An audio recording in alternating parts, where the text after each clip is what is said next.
ನಮಸ್ಕಾರ ವೀಕ್ಷಕರೇ, ತಮಿಳುನಾಡಿನ ರಾಜಕೀಯ ಮತ್ತು ಧಾರ್ಮಿಕ ವಲಯದಲ್ಲಿ ಹೊಸ ಸಂಚಲನ ಸೃಷ್ಟಿಸಿರುವಂತಹ ತಿರುಪರಂಕುಂಡ್ರಂ ವಿವಾದ ಇದೀಗ ದೇಶದ ಅತ್ಯುನ್ನತ ನ್ಯಾಯಾಲಯವಾದ ಸುಪ್ರೀಂ ಕೋರ್ಟ್ ಮೆಟ್ಟಿಲೇರಿದೆ.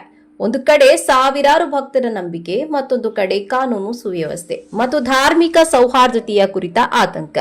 ಹಾಗಾದ್ರೆ ತಿರುಪರಂಕುಂಡ್ರಂ ಬೆಟ್ಟದಲ್ಲಿ ನಡೆಯುತ್ತಿರುವ ಈ ವಿವಾದವೇನು? ವಿಜಯ್ ಸರ್ಕಾರ ಯಾಕೆ ಹೈಕೋರ್ಟ್ ಆದೇಶದ ವಿರುದ್ಧ ಸುಪ್ರೀಂ ಕೋರ್ಟ್ಗೆ ಹೋಗಿದೆ? ಈ ಪ್ರಕರಣದ ಹಿಂದಿನ ನಿಜವಾದ ಕಥೆಯೇನು? ಬನ್ನಿ ಸಂಪೂರ್ಣ ವಿವರ ತಿಳಿಯೋಣ. ಇನ್ನು ವಿವಾದದ ಹಿನ್ನೆಲೆ ಏನು ಅಂತ ಹೇಳಿ ಮೊದಲಿಗೆ ನೋಡೋಣ. ತಮಿಳುನಾಡಿನ ಮಧುರೈ ಜಿಲ್ಲೆಯಲ್ಲಿರುವಂತಹ ತಿರುಪರಂಕುಂಡ್ರಂ ಬೆಟ್ಟ ಹಿಂದೂ ಮತ್ತು ಮುಸ್ಲಿಂ ಸಮುದಾಯ ಎರಡಕ್ಕೂ ಕೂಡ ಧಾರ್ಮಿಕ ಮಹತ್ವ ಹೊಂದಿರುವಂತಹ ಸ್ಥಳ. ಬೆಟ್ಟದ ಕೆಳಭಾಗದಲ್ಲಿ ಪ್ರಸಿದ್ಧ ಸುಬ್ರಹ್ಮಣ್ಯ ಸ್ವಾಮಿ ದೇವಸ್ಥಾನವಿದ್ರೆ, ಬೆಟ್ಟದ ಮೇಲ್ಭಾಗದಲ್ಲಿ ದರ್ಗಾ ಕೂಡ ಇದೆ. ಇದೇ ಬೆಟ್ಟದ ಮೇಲಿರುವ ಒಂದು ಕಲ್ಲಿನ ಕಂಬವನ್ನ ದೀಪತೂಣ್ ಎಂದು ಕರೆಯಲಾಗುತ್ತದೆ. ಕೆಲವು ಹಿಂದೂ ಭಕ್ತರು ಈ ಕಲ್ಲಿನ ಕಂಬದ ಮೇಲೆ ಕಾರ್ತಿಕೈ ದೀಪಂ ಆಚರಣೆಯ ಅಂಗವಾಗಿ ದೀಪ ಹಚ್ಚಲು ಅವಕಾಶ ನೀಡಬೇಕೆಂದು ನ್ಯಾಯಾಲಯದ ಮೊರೆ ಹೋಗಿದ್ದರು. ಅವರ ವಾದದ ಪ್ರಕಾರ ಇದು ಭಕ್ತರ ನಂಬಿಕೆ ಹಾಗೂ ಸಂಪ್ರದಾಯದ ಭಾಗ. ಇನ್ನು ಸರ್ಕಾರದ ವಿರೋಧ ಯಾಕೆ? ಸರ್ಕಾರ ಮತ್ತು HR ಮತ್ತು CE ಇಲಾಖೆ ಈ ಬೇಡಿಕೆಯನ್ನ ವಿರೋಧಿಸಿತ್ತು. ಸರ್ಕಾರದ ಪ್ರಕಾರ ಈ ಸ್ಥಳದಲ್ಲಿ ದೀಪ ಹಚ್ಚುವ ಯಾವುದೇ ಅಧಿಕೃತ ಐತಿಹಾಸಿಕ ದಾಖಲೆ ಇಲ್ಲ. ದೀಪ ಹಚ್ಚುವ ಆಚರಣೆ ಇದ್ದರೂ ಅದು ಬೇರೆ ಸ್ಥಳದಲ್ಲಿ ನಡೆಯುತ್ತಿತ್ತು.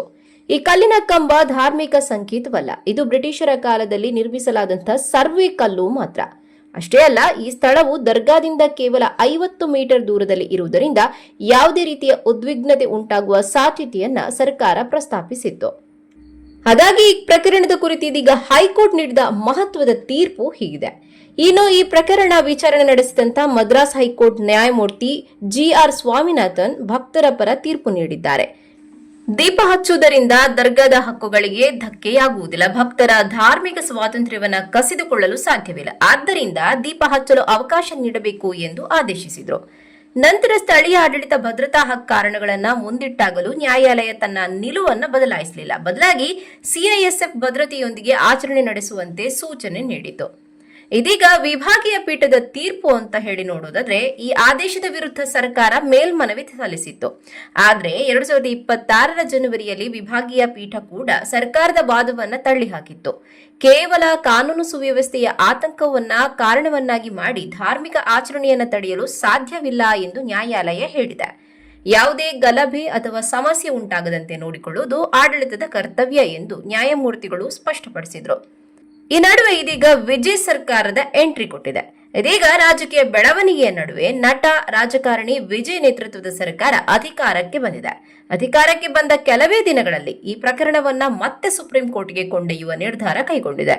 ಜೂನ್ 11ರಂದು ಹೊಸ ವಿಶೇಷ ಅನುಮತಿ ಅರ್ಜಿ ಸಲ್ಲಿಸಲಾಗಿದೆ.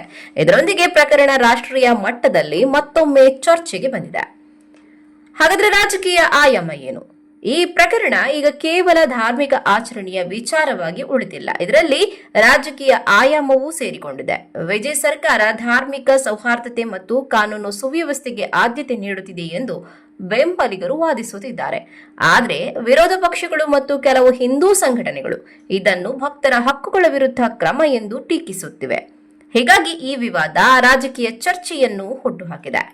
ಒಟ್ಟಿನಲ್ಲಿ ಸುಪ್ರೀಂ ಕೋರ್ಟ್ ಏನು ತೀರ್ಮಾನಿಸಬಹುದು ಎಂಬ ಕುತೂಹಲ ಇದೀಗ ಎಲ್ಲರ ಮೇಲಿದೆ. ಈಗ ಎಲ್ಲರ ಗಮನ ಕೂಡ ಸುಪ್ರೀಂ ಕೋರ್ಟ್ ಕಡೆ ಇದೆ. ಹೈಕೋರ್ಟ್ ಆದೇಶವನ್ನ ಎತ್ತಿ ಹಿಡಿಯುತ್ತದೆಯೇ ಅಥವಾ ಸರ್ಕಾರದ ವಾದವನ್ನ ಪರಿಗಣಿಸಿ ಹೊಸ ಮಾರ್ಗಸೂಚಿಗಳನ್ನ ನೀಡುತ್ತೆಯೇ ಎಂಬುದು ಒಂದು ಕುತೂಹಲ ಮೂಡಿಸಿದೆ. ಈ ತೀರ್ಪು ಕೇವಲ ತಿರುಪರಂಕುಂಡ್ರಂಗೆ ಮಾತ್ರವಲ್ಲ, ಧಾರ್ಮಿಕ ಆಚರಣೆಗಳು ಮತ್ತು ಕಾನೂನು ಸುವ್ಯವಸ್ಥೆಯ ನಡುವಿನ ಸಮತೋಲನದ ಬಗ್ಗೆ ದೇಶದಾದ್ಯಂತ ಮಹತ್ವದ ಸಂದೇಶ ನೀಡುವ ಸಾಧ್ಯತೆ ಇದೆ. ಒಟ್ಟಾರೆಯಲ್ಲಿ ಹೇಳೋದಾದ್ರೆ, ತಿರುಪರಂಕುಂಡ್ರಂ ಬೆಟ್ಟದ ಮೇಲಿನ ಕಾರ್ತಿಕೈ ದೀಪಂ ವಿವಾದ ಇದೀಗ ಸುಪ್ರೀಂ ಕೋರ್ಟ್ ಅಂಗಳ ತಲುಪಿದ್ದು ಮುಂದಿನ ತೀರ್ಪಿನತ್ತ ದೇಶದ ಗಮನ ನೆಟ್ಟಿದೆ. ಈ ವಿಚಾರದ ಬಗ್ಗೆ ನಿಮ್ಮ ಅಭಿಪ್ರಾಯವೇನು? ಕಾಮೆಂಟ್ನಲ್ಲಿ ತಿಳಿಸಿ. ವಿಡಿಯೋ ಇಷ್ಟ ಆದ್ರೆ ಲೈಕ್ ಮಾಡಿ, ಶೇರ್ ಮಾಡಿ ಮತ್ತು ನಮ್ಮ ಚಾನೆಲ್ ಅನ್ನ ಸಬ್ಸ್ಕ್ರೈಬ್ ಮಾಡಿಕೊಳ್ಳಿ. ಧನ್ಯವಾದಗಳು.